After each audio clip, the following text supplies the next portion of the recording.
Na kishte munguar kaq shumë të flisnim për atë që ndodh në Partinë Socialiste, me sa duket ka zëra jashtë korit dhe të shohim sa serioz janë këto zëra jashtë korit. Duket se konflikti dhe përplasja kryesore është me Elisa Spiropalin, së fundmi ministre e jashtme, pas një turi legionar si kryetare kuvendit. Arber Hitaj, Bledi Kasmin kam në studio. Mirëmëngjes të dyve, mirë se erdhët. Mirëmëngjes, faleminderit doktor. Dhe është kënaqësi e veçantë për herë të parë nuk do flasim për çfarë po ndodh me opozitën, tema më e tmerrshme e të gjitha kohërave dhe duket që është protagoniste e ekraneve shqiptare, por mund të flasim çfarë po ndodh me mazhorancën dhe Partinë Socialiste. Hitaj dhe më pas Kasmi. Shiko, e ha dot Elisa kryeministrin? Shiko, për ta ngrënë, besoj që dhe ti e kupton që është ende herë, e para një është ende herë për të folur. Ta kafshoj të paktën. Ka filluar. Unë kam qenë pak skeptik me lëvizjen e zonjës Spiropali në fillim, sepse pra ti e shes si konflikt dhe jo si skenar. Po, është konflikt. Ja, nuk më duket se është një skenar i zotit Rama, edhe pse duhet parë, sepse zonja Spiropali po flet një moment që iku nga puna, pra, mbeti pa punë, u largua nga puna, u shkarkua nga puna. Pra, këtu është pika me dobët e lëvizjes të saj. Pra, përse tani dhe jo më herët. E thanë edhe për Ametaj, të njëjtën batut që jo, po ka se një pasi iku jashtë. Ka një gjë, Ameta ishte tjetër gjë, sepse flasim për çështje penale, është një gjë më e rëndë, procese gjyqësore që i thotë janë të inskenuara, nuk ka asnjë gjë të vërtetë atje. Ndërsa zonja Spiropali ka qenë në majën e kupolës. Pra, flasim për një njerëz që ka patur pozicione më të larta. Është një prurje, duhet theksuar e zotit Rama. Pra, nuk është një politikane cila më herët ka patur një karrierë në PS. Zoti Ameta i ka qenë zëvendësministër në kohën e Fatos Nanos, për shembull. Pra, është një individ që ka patur edhe sukseset e veta jashtë emrit të zotit Rama. Sa kur flasim për zonjën Spiropali, edhe kur bë kryetare kuvendit, ju mbani mend që kthente kokën nga kolege, tha, "Mo emri tim ishte", i tha, "Qofse mbani mend debatin e kongresave." Siç i zë emocionit gjitha kur i thotë Rama detyrën. Domethënë ka qenë një figurë e cila ka patur gjithë bekimin dhe ka patur gjithë atë vëmendjen e zotit Rama. Por ka një gjë. Në fillim unë kam qenë kritik sepse nuk e kuptoja çfarë donte të thoshte. Dhe po ta shikoj reagimet e saj në fillim kanë qenë shumë të vështira për të deshifruar. Çik kriptike. Po me kalimin e kohës, ajo ka dalë, e ka nxjerr atë qëllimin e saj, unë e shikoj si një zhvillim pozitiv. Nuk duhet merrem shumë kush është ajo, edhe pse pikpyetjet janë, për shembull në ndryshim nga zoti Braçi, që unë e shikoj një lëvizje më serioze, që ka vajtur më serioze në çfarë kuptimi? Është më serioze lëvizja e zotit Braçi për të si konflikt me Ramën, po thua? Po, si përplasje me Ramën për mua është pak më serioze. Pse? Braçi? Po, për mua. E kishim në vlerësuar në këtë moment. Për mua është më serioze dhe megjithatë koha do ta tregoj.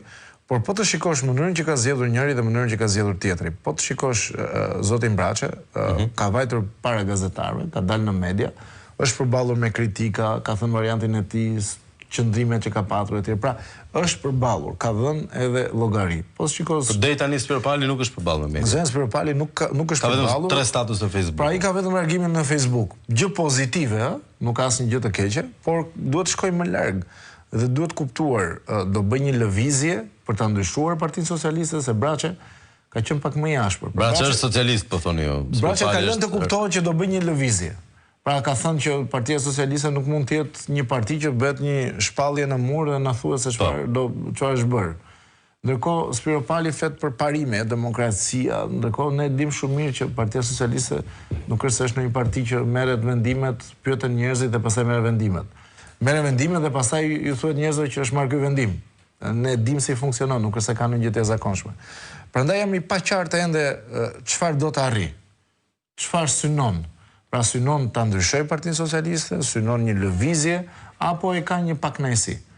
Sepse nëse flasim për Braçën, Braçja nuk është se ishte ministër u shkarkua dhe her pas here u shkarkua më herët nga zëvendës kryeministri. Her pas here ai ka thënë këtë gjë, nuk është se është hera e parë. Ka qenë gjithmonë kritik me shumë ministra, ato që nuk ja thoshte dot Ramës ndoshta publikisht, i merrte ministrat dhe i shplante. Për shembull një tjetër interpelant si ka thirrur, që të e keni dhe ju lajm, ka thirrur me ministrin e transporteve. Për disa vepra infrastrukturore. Ndërkohë zonja Spiropali ka ndëtur shumë në hije, vetëm Facebookun ka përdorur. Nuk do ta paragjykoj. Kam qenë kritik në fillim e thash, por ajo po tregon që ka diçka më shumë se aq.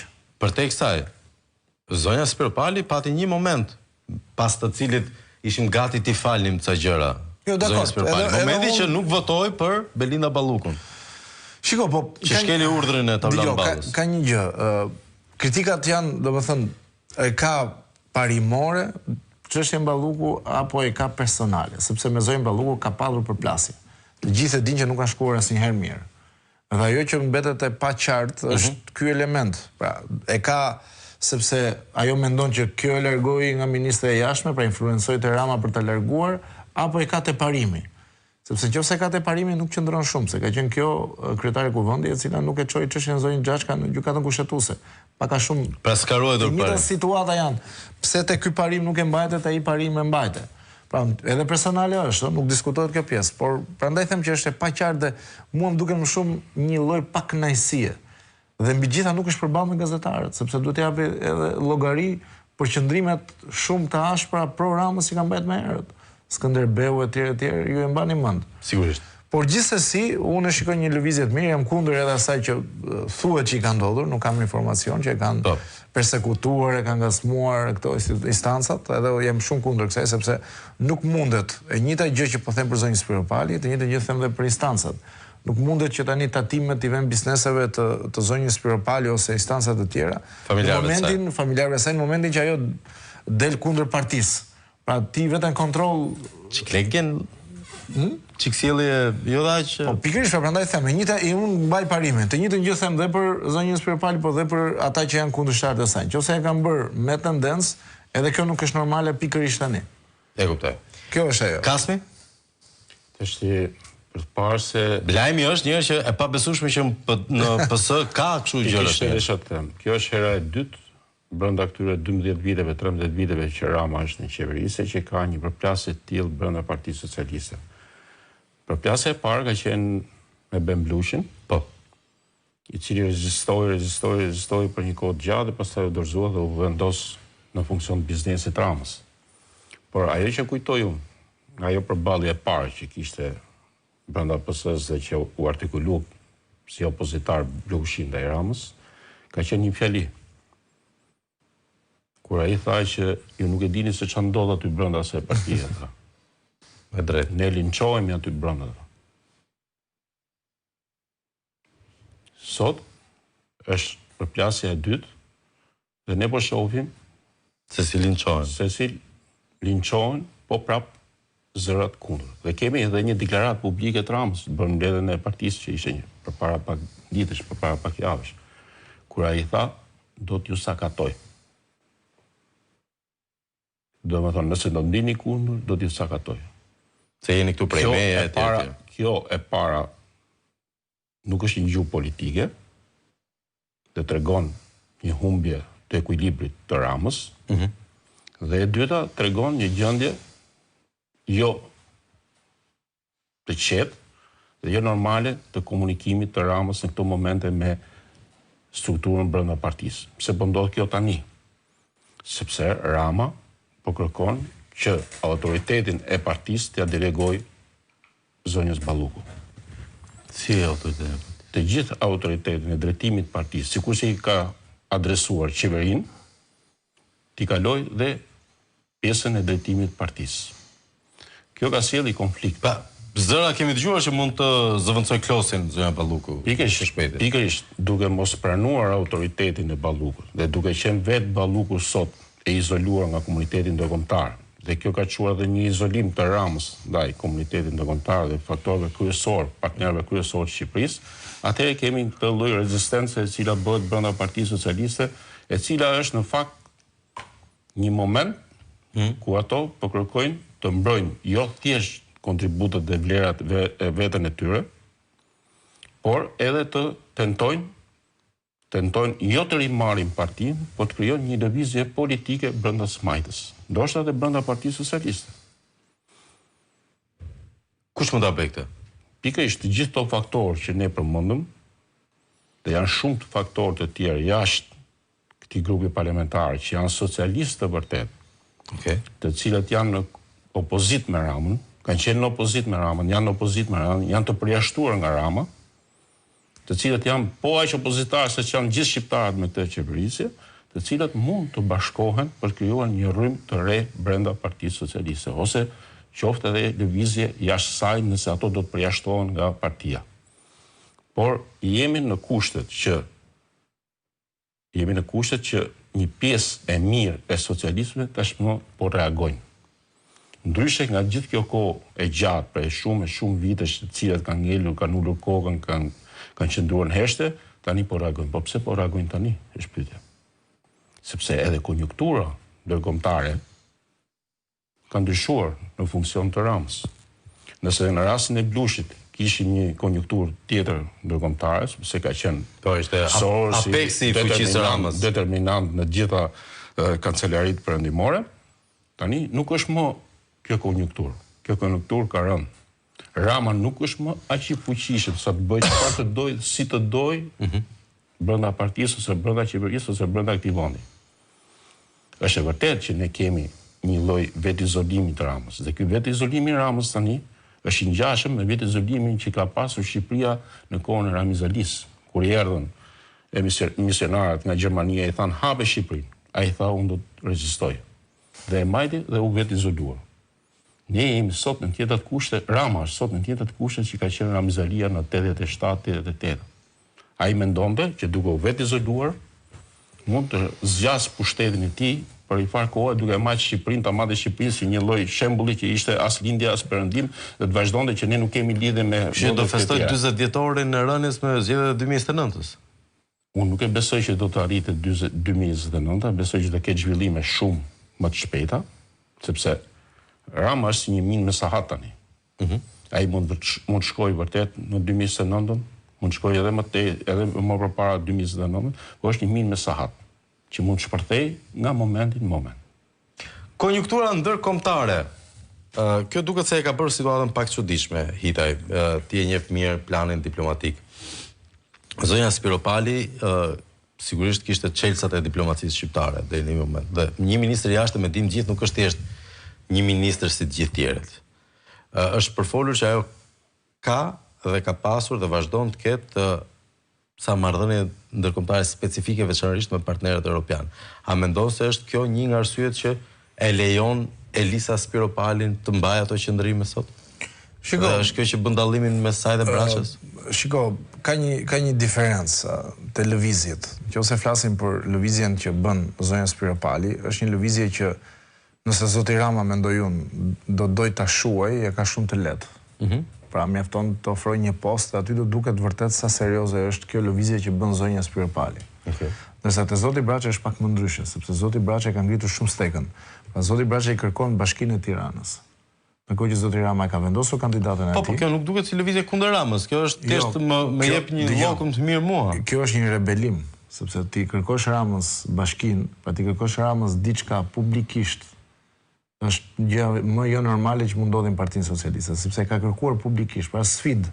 Që nëse ti se jep, unë dhe mund të futem vetë në garë. Pra kjo është një sfidë që i ka bërë Braçë publikisht, ndërsa zonja Spiropali flet për parime. Pra ka një diferencë shumë të madhe në lëvizje. Dhe unë ta thash atë që diskutuam edhe para emisionit, pra Braçë për mua është më serioz në lëvizje. Spiropali, a kontakte ndërkombëtare? Spiropali ka këto kontakte me ndërkombëtarët, është e vërtet. Ka një, që ta themi edhe për opinionin publik, ka një lloj ngrirje, një ngësht të dukshëm të zotit Rama me faktorin gjerman. Nuk është hera parë për hitës së vërtetës, edhe kur në kryet PD-s ka qenë zoti Basha, kanë qenë mbi 10 kushte që janë vendosur atë Partisë Socialiste, qeverisjes në atë kohë. Nga Bundestagu, gjykata e lartë, gjykata kushtetuese, pra kanë qenë shumë kushte që vendosen. Gjermania, për hitës së vërtetës, ka qenë ajo që ka qenë ndoshta më e qarta dhe më striktja ndaj faktorit shqiptar, ndaj qeverisë shqiptare, sidomos pas largimit të zonjës Merkel, por edhe kur ka qenë ajo vetë. Nuk e di të them, sepse që të themi që zonja Spiropali bën këto sepse ka një akordim me ndërkombëtarët, unë nuk e besoj. Sepse do ishte jashtë logjikës që një qeveri si qeveria gjermane të mbështeste një faktor brenda kampit të majt, ndërkohë që një mbështetje e hapur pa aprovimin e zotit Rama do t'ja bënte akoma më të vështirë. Se zoti Rama tash e ka deleguar çështjen Spiropali, ka deleguar te Taulan Balla. Dhe shumë mirë mund thotë në fund sesionit parlamentar që vjen për 2-3 muaj, mund t'i thotë ka shkelur rregullat e partisë dhe do ta përjashtojmë nga partia.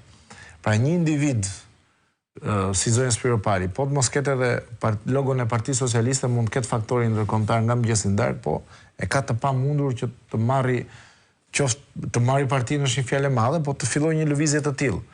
Ndërsa nga brenda ose një qasje që ka braçe është më ndryshe. Prandaj unë gjithmonë bëj krahasimin njëri dhe tjetri. Dhe Blushi, për shembull, e përmendi zoti Kasmi me të drejtë, ka qenë një sfidë e vërtet që kishte zoti Rama në atë periudhë kohe. Blushi mori 2 deputeta në atë periudhë kohe. I mori dhe zonjën Hafizi, pra ishte vetë ai, mori dhe zonjën Hafizi, ndërkohë që Partia Socialiste në atë periudhë kohe kishte 66 mandate. Sa aq dori në 2013-ën, se ishte me LSI-n. Dhe i ikën 2 mandate. Pra ka qenë shumë serioze si lëvizje, por u shua me kalimin e kohës. Ndërsa zonja Spiro Pali nuk e shikoi një gjë të tillë ende. E shikoi më shumë tendensat te braçe sesa te zonja Spiro Pali. Prandaj them, unë jam pak i kujdesshëm, sepse po ju them një episod, një përplasje të tillë zonja Spiro Pali ka patur më herët dhe me zotin Rama në vitin 2012. Kam qenë gazetar terreni në atë periudhë kohe dhe më kujtohet shumë mirë.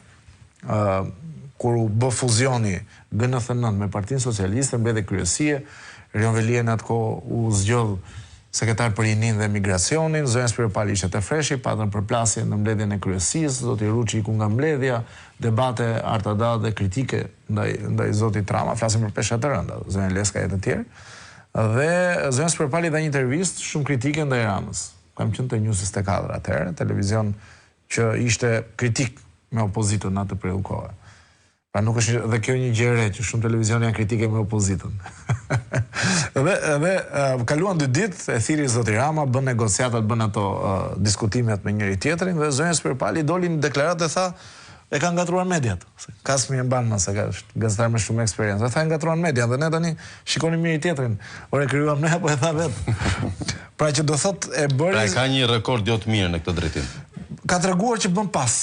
Ka treguar që bën nuk po them fjalën pazar, po bën negociat. Arsye pse të pyeta për ndikimin ndërkombëtar është se para se të shkarkojë Spiro Pali ishte kryetare e grupit anglisht folës e para. Shiko. E dyta në të njëjtën kohë gjermanët thanë, e tham, me gjermanët zoti Rama ka një ngërç. Po pra po. Është më e pakta kjo. Ndërkohë gjermanët i thanë Ramës që imuniteti Ballukut është vije kuqe.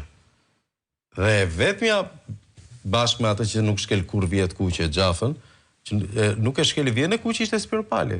Prandaj pyes për këtë. Po nuk besoj se ka pasur parimore, pra, ose nëse ka pasur parimore, do dali ta thotë, se ka thënë. Prandaj them që ka shmangur llogaridhënien, se ndoshta edhe unë jam gabim në këtë paragjykim që po i bëj në këtë fazë. Po, tash në vetë paragjykimi jemi. Unë e vlerësoj pjesën e fundit të reagimit të zonjës Spiro Pali. Pra, ka dalë hapur në qëllimin e saj, se në fillim ishte shumë e vështirë për ta kuptuar. Nësa tani është me i qartë. Unë do doja më shumë qartësi nga në saj dhe mbi gjitha të dali para gazetarëve dhe të na thot kur i tha Skënderbeu e kishte seriozisht, dakord. Kur u prish zoti Rama, pra u prish kur u bë Hamza Gjergji. Kur u bë Hamza, u bë pasi e shkarkoi zonjën Spiro Pali, ka qenë më herët, kur ka filluar kjo prishja e demokracisë në PS. Dhe se duhet japi sa llogari, përse edhe zonjën Balluku, ajo votoi nuk shkoi fare në votim. Po, shkeli urdhrin. Se braçe ka dalë ka dhënë qëndrimet e veta, ka shpërballur me gazetarët, nuk i shmangur asnjë gjë. Të njëjtën gjë ta bëj dhe ajo dhe jemi okay, nuk ka asnjë problem. Kasmi, Elisa në gjermanisht? Problemi nuk është thjesht vetëm në Gjermania. Problemi është tjetër ku. Spiro Pali u trimërua dhe bëri këto veprime që bëri, duke mos shkuar të votoj ndryshimet që thanë. Mbrojtjen e imunitetit. Mbrojtjen e imunitetit të Ballukut, jo mas një vizite në Gjermani, por pas një vizite që bëri në Shtetet e Bashkuara ku ishte akoma ministra e jashtme pa u shkarkuar. Po, takoi Rubion duket? Jo, atje takoi disa zyrtarë të Departamentit të Shtetit dhe u prit në shtëpinë e bardhë nga disa zyrtarë dhe këshilltarë të presidentit Trump. Pas kësaj vizite, kemi këto qëndrime të zonjës Balluku. Të zonjës Spiro Pali. Pra kishte ndodhi edhe me Dumanin, shkoi atje dhe erdhi hapi çështjen llogaraja. Patjetër hapin çështjen mosese. Edhe tani janë ftuar drejtuesit e SPAK-ut prapë atje. Po jo thjesht në Departamentin e Drejtësisë, janë ftuar edhe në FBI, janë ftuar edhe në zyrët e DEA-s. Dhe nuk është një vizitë rutinë. Janë me shërbim. Pritet që patjetër që atë ka zhvillime, ka gjëra të ndodhin, ka ndosje, ka gjëra. Dhe kur vinë prandaj, patjetër që ka zhvillime të tjera këtej. Dhe unë mendoj që duke bashkangjitur këtyre qëndrimeve, këtyre deklaratave, edhe reagimet që ka pasur ambasada amerikane në mënyrë të vazhdueshme, edhe njoftimin e fundit që nxori Departamenti i Drejtësisë së Shteteve Bashkuara gjatë vizitës së drejtuesve të SPAK-ut atje, ka vetëm një konkluzion. Shtetet e Bashkuara nuk mund të pajtohen më me krimin në Shqipëri dhe me kartelet dhe me korrupsionin. Për ka të paktën 38 deklarata të pandryshueshme të përfaqësisë diplomatike amerikane, të cilat në mënyrë sistematike kërkojnë luftë ndaj karteleve dhe luftë ndaj krimit të organizuar. Pas takimit fundit që Van Horn ka bërë me 6 ministra të socialistëve që u zgjodhen tani, ishte një frazë tjetër në fund të deklaratës saj që tha: kërkojmë eliminimin e plot të karteleve të krimit të organizuar në Shqipëri, dhe pjesa fundore ishte po presim rezultate. Po presim rezultate. Ndërkohë, rezultatet nuk ka, sepse shiko që ndodh. Pra në këtë kontekst të shihni dhe lëvizjen e Spiropalit? Jo, nuk është lëvizje Spiropalit, është një lëvizje e brendshme brenda Partisë Socialiste për të shpëtuar atë që mund shpëtojë nga Partia Socialiste dhe për ta ndarë nga ajo që mund quhet organizatë kriminale. Okej. Po shkohet drejt asaj që Partia Socialiste do duhet të ndahet nga kjo organizatë. A do ndahet, a nuk do ndahet? A do marrë Rama gjithë me vete? O do të ndahet nga Rama, ose do ta marrë Rama, do ta pushtojë komplet siç e ka pushtuar këtë parti, ose një pjesë e tyre do të shohin një zgjidhje tjetër brenda apo jashtë asaj force politike. Pra, në arsëtimin tuaj ju thoni që Rama s'ka rrugë zgjidhje më? Jo, Rama e ka të vështirë, ka shumë vështirë, nuk e ka mos siç e ka pas aq lehtë sa që ka pas më parë, ka shumë vështirë. Mos harroni që kur nisin lëvizje të tilla të brendshme, ata kanë një synim të mëvonshëm politik. Gjithmonë, po të shikosh ti, në 2013 ishte Partia Demokratike deri në 2013 ishte Partia Demokratike në pushtet. Ç'a ndodhi? Ndodhi një çarje e koalicionit me LSI-n, sigurisht. Pas kësaj çarje, direkt koalicione për i 1 prillit. Pastaj shkoi koalicioni i 1 prillit dhe patën ndryshim të pushtetit, ndryshim të qeverisë. Shkoj më parë, që ndodhi në 2005. U qa pëse LSI? Në anë pati të njëjtën problematik, u qa Partia Socialiste. Erdhi Partia Demokratike pushtet. Pra këto janë skema që njihen politikisht dhe ndërkombëtarisht. Po ç'a ndodhi tani, po të flasim në Hungari. Është e njëjta gjë. Po, nda fraksione dhe i marrë pushtetin. Fidezi i Orbanit, 2 vjet më përpara, ndryshoi balanca e pushtetit, ndryshoi qeverisja. Pra, të gjitha këto lëvizje nuk janë me hapa që ti do të shohësh rezultatet mas 1 jave apo mas 2 javësh. Janë me hapa pak më të gjatë. Dhe janë të koordinuara me një sër veprimesh të tjera që vijnë edhe nga faktorët të tjerë. Se shiko ç'a ndodh. Po të shohësh pozitën sot të Ramës. Nuk është vetëm problematika që ka brenda Partisë Socialiste, ka problematik brenda Partisë Socialiste është krijuar si pasojë e këtyre zhvillimeve të tjera. Po ti sot ke 2 njerëz më të afërt të Ramës. Kush janë 2 njerëz më të afërt të Ramës? Është Belinda Balluku, sigurisht, me mandat arresti nga SPAK-u, të cilin Rama nuk lejon të arrestohet, dhe i dyti person është Ergys Agasi. Me mandat arresti, po prap nga SPAK-u, po që nuk arrestohet nga policia. Pra, 2 njerëzit laku ndaj Ramës është ngushtuar aq shumë, sa që 2 njerëzit që ai kishte më të afërt janë me mandate arresti, dhe ai nuk lejon të arrestohen.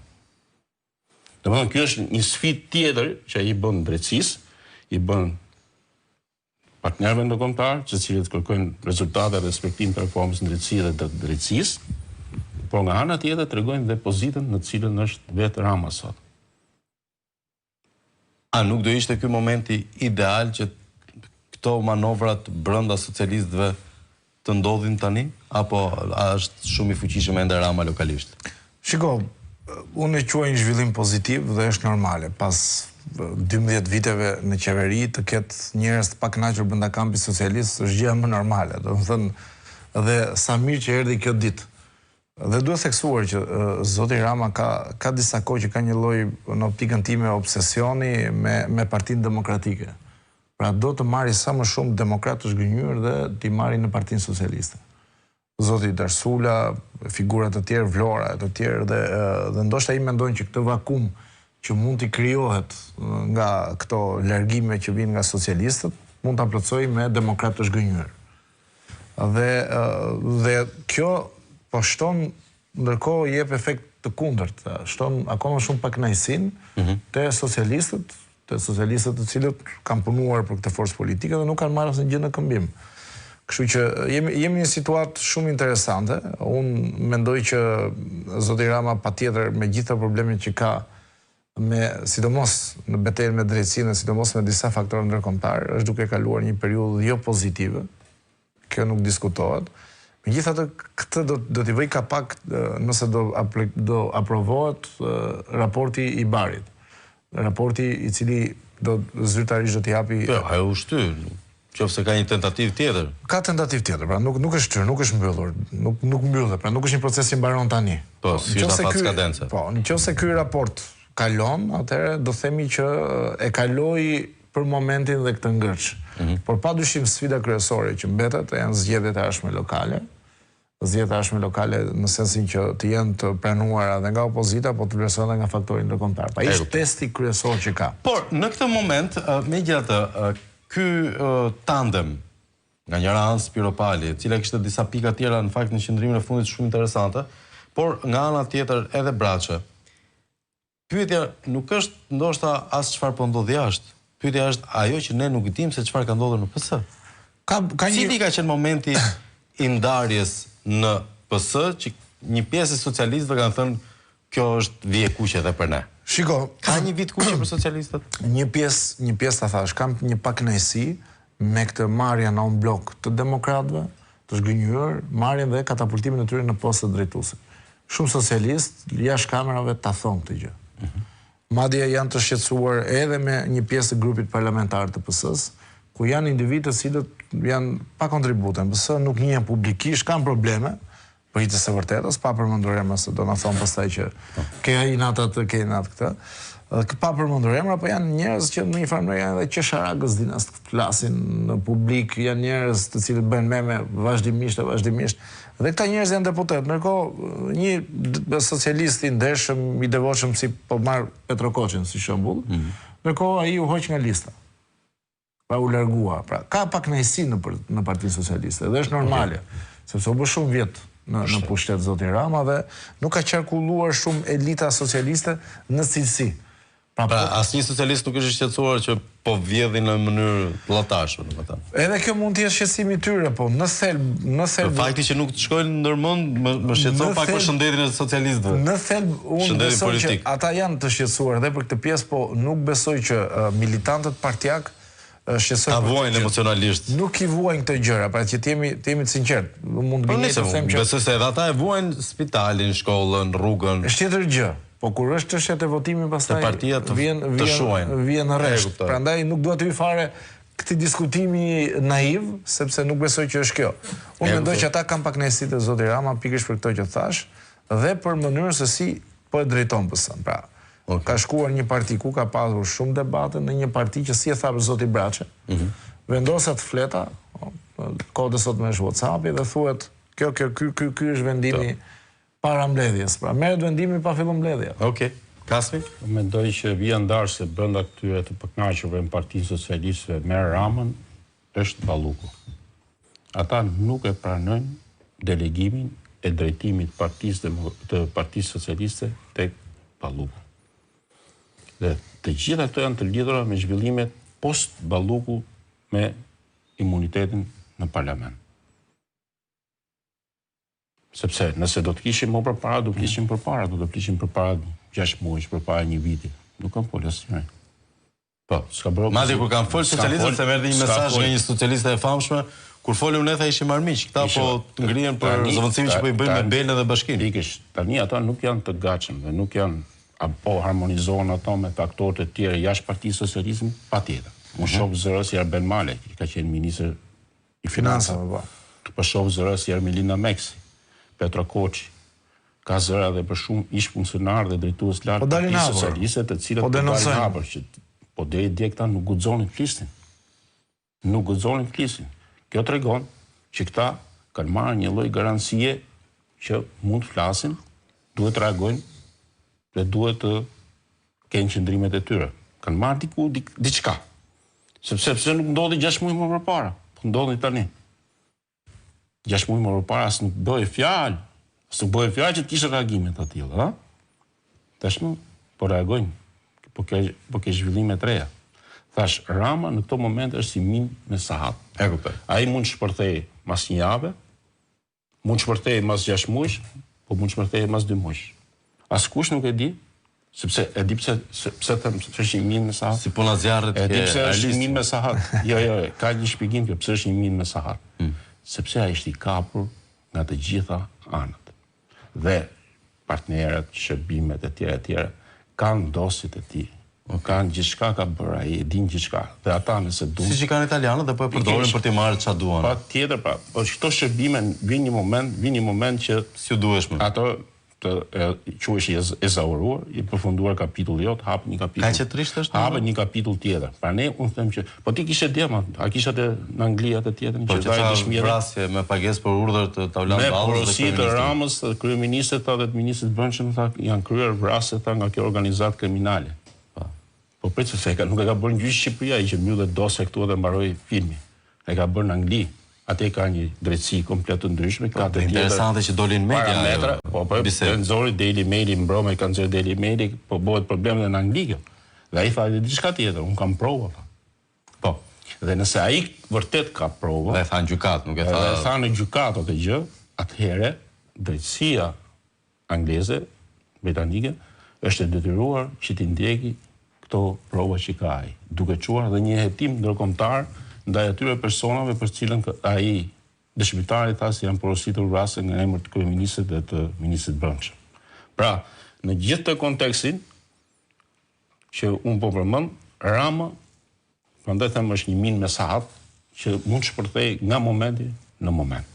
E kuptoj. Ndërkohë duket si një moment interesant dhe Ramën e përndjekin edhe batutat e veta gati profetike, dikur kishte ca të famshme që s'keni parë gjë akoma dhe nuk kishin parë vërtet gjë akoma, por më interesante ishte kokat hëngshin. Janë te një moment që po hang kokat?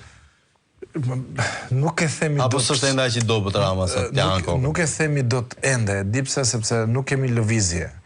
Po që kishim lëvizje, atëherë do ndryshonte situata. Pra, unë jam i këtij mendimi që ne të shikojmë sa i dobët është Rama, do të shikojmë kush janë kundërshtarët që e tregojnë Ramën të dobët. Flasim brenda partisë gjithmonë. Pra, nuk kemi një lëvizje. Nëse do kemi lëvizje aty dhe unë do ta kuptoja se ku do shkojnë, nëse ku duan të shkojnë zonja Spiropali, Zoti Braça. Zoti Braça ka shkuar më larg, si e thash, është më konkret. Ka një grup nga mbrapa, ka miq, ka lob të fortë nga mbrapa. Ndërkohë, nëse shikon zonjën Spiropali, duket sikur është e vetme. Prandaj them që duhet të parë në vijimsi, është ende herët. Okej. Pavarësisht se unë insistoj te imja, është një gjë pozitive, nuk është fundi botës, shiko.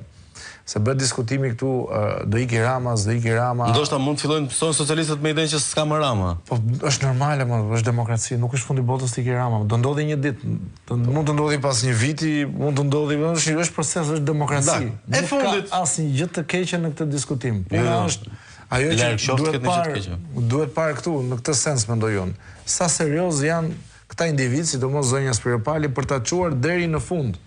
Sepse unë kam frikë se mos këto janë pa kënaqësi për me kap një pozicion. Dakor, qëndron edhe ky argument. Megjithatë, nëse i rikthehemi një fjalie që Spiropali e ka përdorur të paktën në mënyrë konstante në qendrimet e fundit, ajo ka folur për kontrollin e institucioneve. Kush i kontrollon institucionet?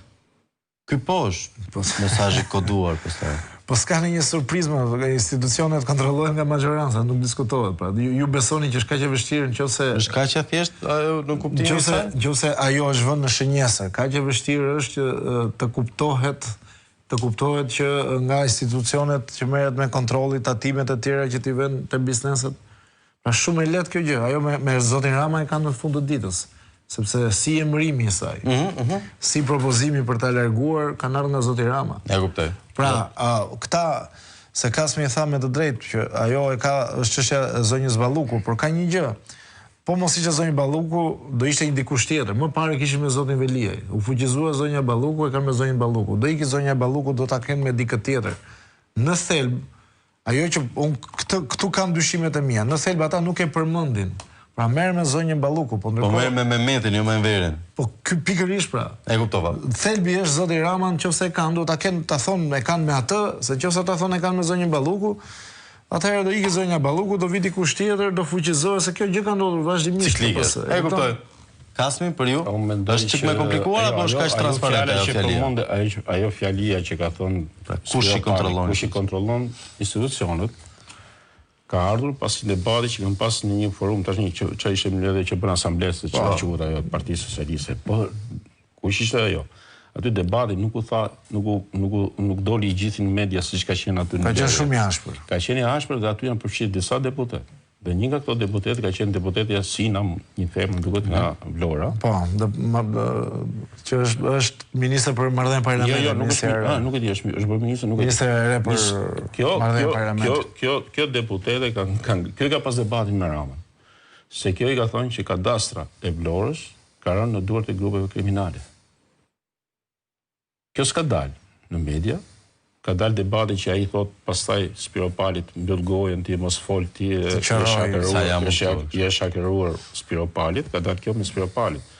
Po ajo që tha Spiro Pali që citove ti, që kush i kontrollon institucionet, tashmë po bëhet një lloj teme debati edhe brenda Partisë Socialiste që këto institucione, sikur se tha kjo deputete tjetër, kontrollohen nga krimi organizuar, nga krimi. Prandaj unë them që Partia Socialiste, kjo që zanafilla, po Partia Socialiste sot nuk funksionon me ligjet politike, me ligjet që funksionon politika. Është një lloj xhungle ku kafsha më e fortë mbijeton. Dhe nëse do t'i përmbajemi këtij ligji të xhunglës, padyshim që Rama është më i fortë këtu. As nuk ka asnjë lloj dyshimi aty që do ta konkurrojë Spiro Pali apo Embraçe. E kuptova dhe sigurisht situata duket shumë interesante. Faleminderit shumë Kasmi, faleminderit shumë Hitaj. Ne do të shkojmë në Himar njerëz, edhe aty në mos bën çuditëra dhe në Himar. Do të zbuloj pas pak.